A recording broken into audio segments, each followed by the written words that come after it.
गणनायकाय गणदैवताय गणाध्यक्षाय धीमहि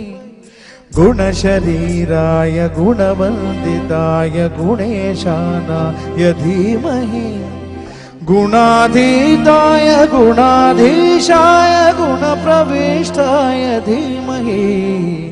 एकदन्ताय वक्रतुण्डाय गौरीतनयाय धीमहि